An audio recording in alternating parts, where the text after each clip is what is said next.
ऐसा पढ़ लेते हैं, हो गया।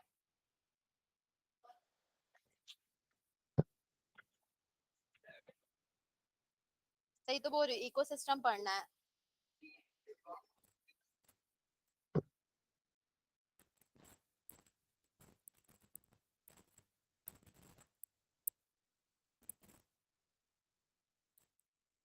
हो गया, आप देख लो, पढ़ लेते हैं। इकोसिस्टम कॉइन किसने किया था? इकोसिस्टम कॉइन किसने किया था? आर्थर टैंसले का नाम याद रखना बस स्टार्टिंग में। और इकोसिस्टम एक काम करो ना, तो लिस्ट बना लो ना कि किसका क्या है करके, पर एक बार में रिवाइज करने के टाइम पे ना दिख जाता है तो एग्जैक्ट सही रहता है। ठीक है, इकोसिस्टम क्या होता है? ऑर्गेनिज्म एंड पॉपुलेशन के पहले भी बताई थी, तो क्या हुआ था?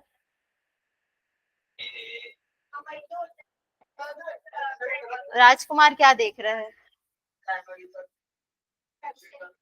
वो बाद में, इकोसिस्टम क्या होता है? वो तो फूड चेन में आ जाएगा तुम्हारा, प्राइमरी कंज्यूमर, सेकेंडरी कंज्यूमर। वैसे फर्स्ट से उधर है क्लास।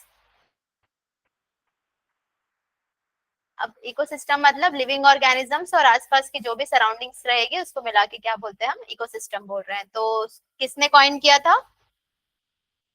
आर्थर टैंसले ने। ठीक है, अब इकोसिस्टम दो टाइप का देखते हैं, टेरेस्ट्रियल और क्या रहेगा, एक्वेटिक इकोसिस्टम। तो टेरेस्ट्रियल इकोसिस्टम में भी तीन टाइप का देखेंगे, इसमें कौन सा फॉरेस्ट, ग्रासलैंड और एक क्या रहेगा, डेजर्ट। एक्वेटिक में फ्रेश वाटर और एक क्या रहेगा, सॉल्ट वाटर। तो फ्रेश वाटर में क्या क्या रहेगा, पॉन्ड, लेक और स्ट्रीम, कैनल, स्ट्रीम कैनल। उसके बाद नेक्स्ट क्या रहेगा, वेटलैंड, एस्चुरीन और क्या रहेगा, मरीन। तीनों अलग अलग से हैं, अलग अलग है। उसके बाद इसमें देखना कि इकोसिस्टम में दो कंपोनेंट्स हैं, बायोटिक रहेगा और क्या रहेगा, अबायोटिक कंपोनेंट है। बायोटिक कंपोनेंट में तीन चीजें हमारा क्या है, प्रोड्यूसर, डिकम्पोजर। ठीक है, तो कंज्यूमर में सबसे पहले क्या देखेंगे, प्राइमरी कंज्यूमर, सेकेंडरी और टर्शरी कंज्यूमर है। प्राइमरी वाले को हम हर्बीवोरस बोल रहे हैं और सेकेंडरी को प्राइमरी कार्निवोरस रहेंगे और जो टर्शरी रहेंगे वो क्या रहेंगे, सेकेंडरी कार्निवोरस रहेंगे। अबायोटिक कंपोनेंट्स में जितने भी फैक्टर्स है सब air, water, solar radiation, temperature, soil, ये सब आएगा उसमें। उसके बाद इसमें देख लेना जैसे कि दो इंपॉर्टेंट स्ट्रक्चरल फीचर्स है इकोसिस्टम के, पहला होता है स्पीशीज कॉम्पोजिशन और दूसरा रहेगा स्ट्रेटिफिकेशन। ठीक है, तो जो स्पीशीज कॉम्पोजिशन होता है यानी कि जितने भी प्लांट्स, एनिमल्स है, माइक्रोबियल ऑर्गेनिजम्स है, वो सारा मिला के क्या बना रहा है, एक इकोसिस्टम। जो मतलब एक इकोसिस्टम के अंदर जितने भी ये सारी चीजें प्रेजेंट है वो सब क्या रहेगा, स्पीशीज कॉम्पोजिशन रहेगा।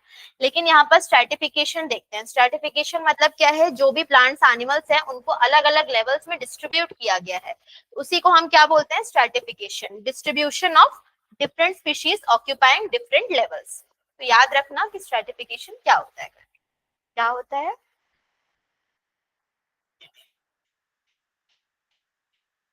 हाँ, डिस्ट्रीब्यूशन डिफरेंट लेवल्स है उनका।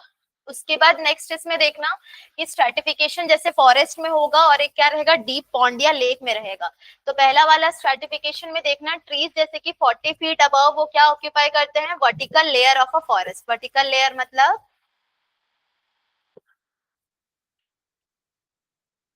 ट्रीज अबव 40 फीट है, मतलब सबसे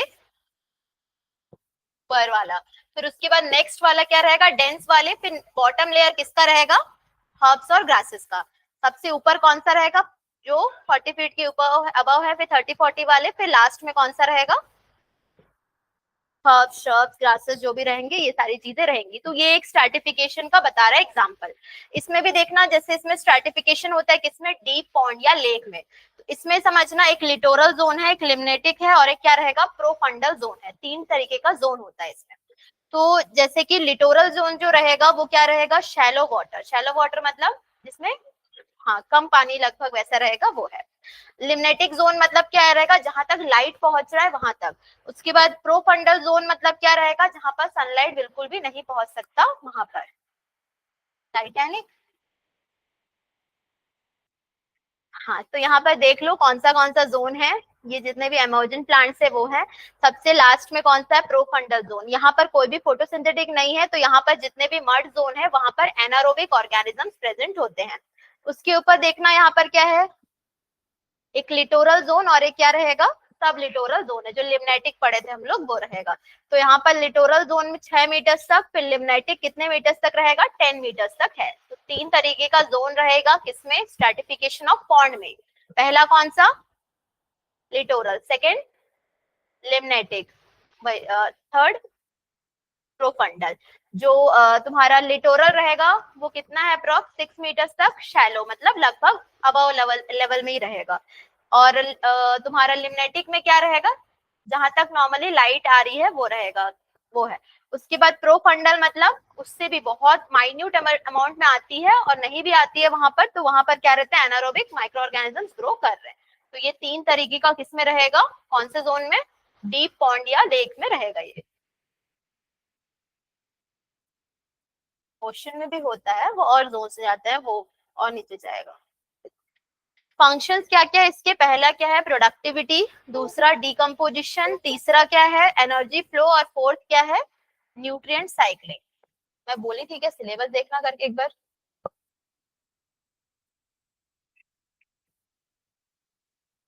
न्यूट्रिएंट साइक्लिंग है उसमें।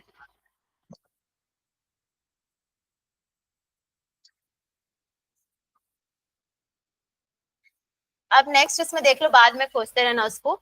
जितना भी इनपुट हम सोलर एनर्जी, मतलब सोलर एनर्जी का जो भी इनपुट है वो बेसिक रिक्वायरमेंट है किसी भी प्लांट या एनिमल्स का, जो भी रहेगा फंक्शन और सस्टेन करने के लिए। एक वर्ड आता है क्या अपना, बायोमास। बायोमास मतलब जो भी ऑर्गेनिक मैटर जो क्या हो रहा है, प्रोड्यूस्ड पर यूनिट एरिया एक टाइम पीरियड में। ठीक है, कौन कर रहा है, बाय प्लांट्स। तो उसको हम वेट में या एनर्जी में निकाल रहे हैं। इसको वेट में करेंगे तो ग्राम स्क्वायर इनवर्स रहेगा, और तुम्हारा एनर्जी में kilo calorie metre square inverse रहेगा। तो ये दोनों उसका यूनिट रहेगा। तो बायोमास का डेफिनेशन पूछा जाता है, डिफाइन बायोमास। तो बायोमास क्या है, ऑर्गेनिक मैटर जो कि क्या होगा, ग्रो होगा, प्रोड्यूस होगा।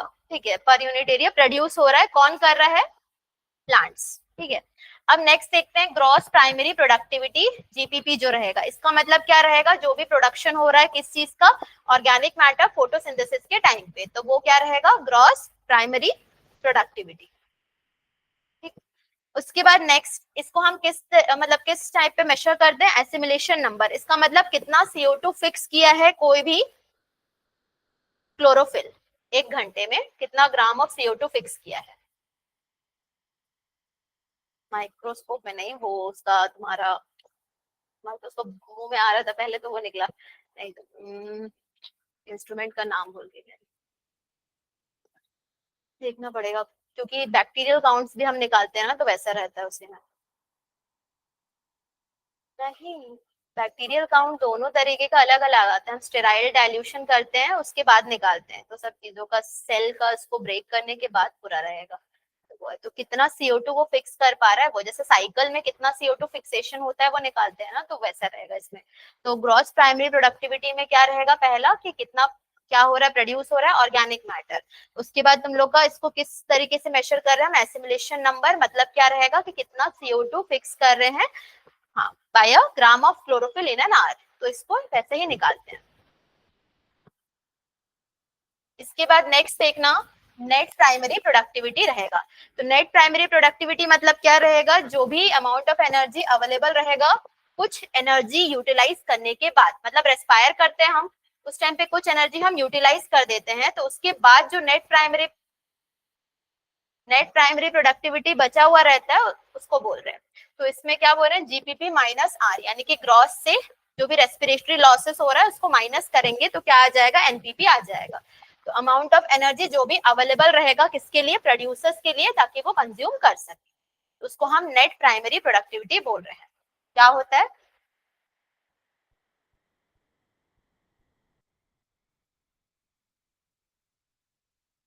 कुछ एनर्जी हम रेस्पायर कर लिए, ठीक है, रेस्पायर करने के बाद जो एनर्जी अवेलेबल रहती है वो क्या रहेगा, नेट प्राइमरी प्रोडक्टिविटी रहेगा। तो ग्रॉस मतलब टोटल रहता है पूरा, ग्रॉस में से रेस्पिरेटरी लॉस को हटा देंगे तो बचेगा क्या, एनपीपी रहेगा वो।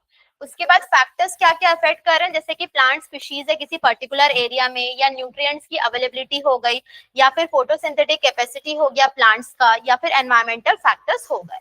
इसका मतलब जितना भी हम नेट प्राइमरी प्रोडक्टिविटी देख रहे हैं पूरे बायोस्फीयर का, वो अप्रोक्सीमेटली कितना होता है, 170 बिलियन टन होता है ड्राई वेट ऑर्गेनिक मैटर्स का, टोटल इतना है।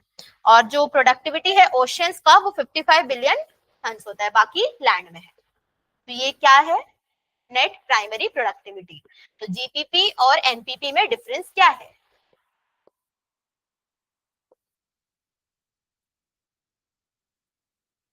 फुल फॉर्म उसका डेफिनेशन क्या था, जीपीपी का। हाँ, अब उसके बाद क्या हो रहे हैं, कुछ एनर्जीज यूटिलाइज हो रहे हैं रेस्पिरेशन के टाइम पे, उसके बाद जो बचेगा वो क्या रहेगा, एनपीपी रहेगा। तो दोनों में डिफरेंस क्या रहेगा, वो टोटल एनर्जी जो भी है यूटिलाइज हो रहा है वो रहेगा, और ये एक्सचेंज ऑफ एनर्जी के बाद जो बच रहा है वो एनपीपी रहेगा वहां पे। उसके बाद नेक्स्ट देखते हैं सेकेंडरी प्रोडक्टिविटी। इसका मतलब क्या रहेगा, जब भी नए चीज का फॉर्मेशन हो रहा है या पहले प्रोडक्ट का एसिमिलेशन हो रहा है तो उसको हम सेकेंडरी प्रोडक्टिविटी बोल रहे हैं। जो भी जैसे केमिकल रिएक्शन में भी वही रहता है, पहला एसिमिलेट होता है फिर दूसरा बनता है, इंटरमीडिएट बनता रहता है ना जब उस टाइम का। फिर वो भी दो टाइप का है, एक ग्रॉस सेकेंडरी और एक क्या रहेगा, नेट सेकेंडरी रहता है। तो ग्रॉस मतलब क्या रहता है, जो भी कंज्यूम हो रहा है माइनस जो वो क्या कर रहा है, इजेस्ट कर रहा है, इजेस्ट मतलब बाहर निकाल रहा है, ठीक है। कौन सा amount of food consume minus वो कितना, हाँ, तो वो क्या रहेगा, डिफरेंट रहेगा डिफरेंट कंज्यूमर्स के लिए कि कौन कितना अब्जॉर्प्शन कर पाता है, सबकी कैपेसिटी अलग अलग रहेगी, और कौन कितना इजेस्ट करता है उस हिसाब से।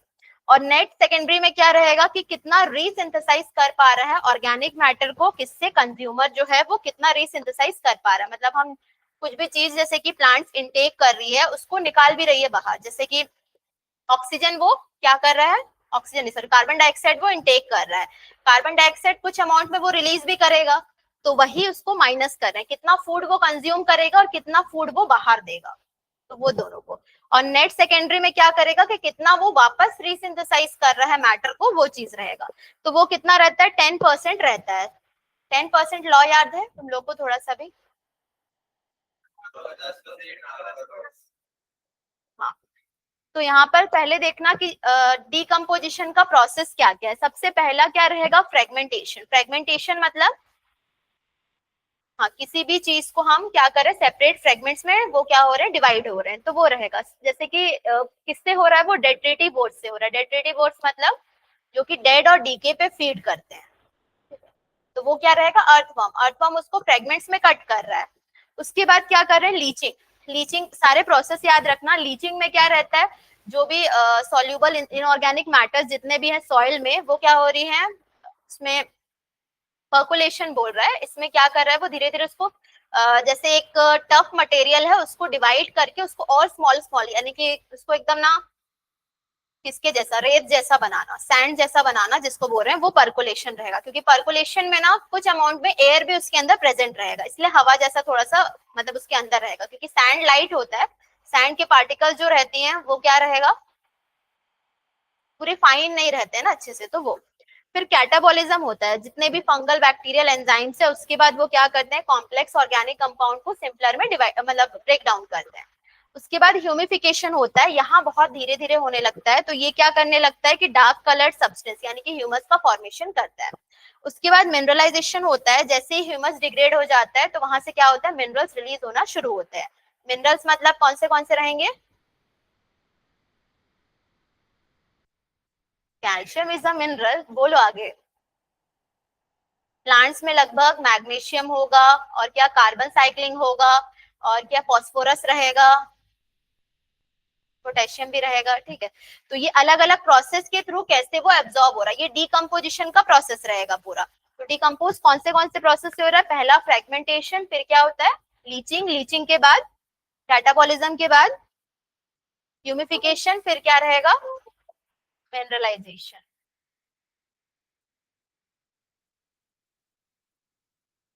फूड चेन, फूड चेन, हाँ नहीं होगा, नहीं करूंगी आज, इतनी जल्दी नहीं होगा, टेंशन मत लो, छोड़ो। फूड चेन क्या होता है, ऑर्गेनिज्म डिपेंडेंट रहेगी दूसरे ऑर्गेनिज्म के ऊपर, वो आगे कंटिन्यू होता चला जाएगा, उसे हम क्या बोल रहे हैं, फूड चेन बोल रहे हैं। अब फूड चेन में मेनली क्या होता है, एनर्जी यानी कि फूड का ट्रांसफर हो रहा है प्रोड्यूसर से, फिर सीरीज ऑफ ऑर्गेनिजम्स आगे जा रहे हैं। तो यहाँ पर सबसे पहला क्या पढ़ते हैं हम, 10% लॉ पढ़ते हैं। तो सबसे पहले क्या होगा, एक ट्रॉपिक लेवल से जब दूसरे ट्रॉपिक लेवल पे जा रहा है तो कितना 90% ऑफ एनर्जी क्या हो जा रही है, लूज हो जाती है, और 10% जो है वो नेक्स्ट लेवल के लिए वो अवेलेबल रहेगा। तो उसको हम 10% लॉ बोल रहे हैं। कि ये कौन सा है, दो टाइप का फूड चेन है, ग्रेजिंग फूड चेन और एक डेट्रिटस फूड चेन होता है। डेट्रिटस मतलब जो डेड और डीके मैटर वाला जो फूड चेन है वो, हाँ दो फूड चेन है यहाँ पर। एक ग्रेजिंग वाले में ये टॉप कंज्यूमर, उसके बाद ये प्राइमरी कंज्यूमर, और ये क्या रहेगा, प्रोड्यूसर। ठीक है, तो ये ग्रेजिंग लेवल फूड चेन का रहेगा। इसमें भी, इसमें देखना टेरेस्ट्रियल फूड चेन इसी का ही रहेगा, ग्रेजिंग का ही। तो इसमें कौन से हैं, प्रोड्यूसर, प्राइमरी कंज्यूमर, ये क्या है, फिर सेकेंडरी कंज्यूमर, फिर क्या आ रहा है, टर्शरी, फिर कहाँ जा रहा है, टॉप कंज्यूमर पे। अब ये दोनों का डायरेक्टली डिफरेंस देख लेना कि क्या क्या चीजें हैं। पहले तो क्या रहेगा, इसमें क्या रहेगा, कैरेक्टर्स ग्रेजिंग फूड चेन और डेट्रिटस फूड चेन का देख रहे हैं। पहला प्राइमरी सोर्स इसका क्या रहेगा, सोलर रेडिएशन रहता है, और इसका क्या रहेगा, डेट्रिटस, डेड और डीके मैटर्स। सेकेंड, इसमें फर्स्ट ट्रॉपिक लेवल में जितने भी क्या आते हैं, हर्बीवोर्स आते हैं। तो इसमें डेट्रिटिवोर्स मतलब क्या रहेगा, मिक्स रहेगा सब चीजें, मतलब ट्रॉपिक लेवल्स में हर्बीवोरस भी हो सकते हैं, ओमनिवोरस भी हो सकते हैं, प्राइमरी कार्निवोर्स भी हो सकते हैं पहले वाले में। और इसमें साइज, लॉन्ग साइज चेन रहेगा, इसमें छोटा सा ही रहेगा। और इसके एग्जांपल्स में प्रेडेटरी फूड चेन्स जो टेरेस्ट्रियल वाला पढ़ते हैं या वाटर का पढ़ते हैं तो वो रहेगा। और इसमें क्या रहेगा, mangrove fallen leaves in bracket zone of south Florida, या फिर नॉर्मल भी जो फॉलन लीव्स रहेगा ना, वो भी तुम उसका चेन बना सकते हो कि वो डिकम्पोज हो रहा है, जो डिकम्पोजिशन बताई ना मैं, उसी से ही पूरा रहेगा। तो ये दोनों। अब इसमें एक और चीज देखना कि स्टैंडिंग क्रॉप क्या होता है करके, स्टैंडिंग क्रॉप पढ़ते हैं इसमें। स्टैंडिंग क्रॉप का मतलब क्या रहेगा, जितना भी अमाउंट ऑफ मैटर रहेगा, मतलब बायोमास जितना भी प्रेजेंट रहेगा हर एक ट्रॉपिक लेवल में, उसे हम क्या बोलते हैं, स्टैंडिंग क्रॉप बोल रहे हैं। इतना ही है, और एक बचा है तुम लोग का फूड चेन। क्या, हाँ इसमें देख लेना कि सन से 10% ये जा रहा है, पीएआर मतलब फोटोसिंथेटिकली एक्टिव रेडिएशन। ठीक है, तो वो जा रहा है कहाँ, प्लांट्स इसको एब्जॉर्ब कर रही है, ये ट्रॉपिक लेवल प्रोड्यूसर्स यहाँ पर। उसके बाद वो हर 10% जो है वो ट्रांसफर होता जा रहा है, वो बता रहा है जो भी हीट एनर्जी रहेगा वो। हेडिंग डाल लो फिर तुम लोग इकोसिस्टम को। क्या ही, मत हंसो, अभी हंसना निकलेगा तुम लोगों का।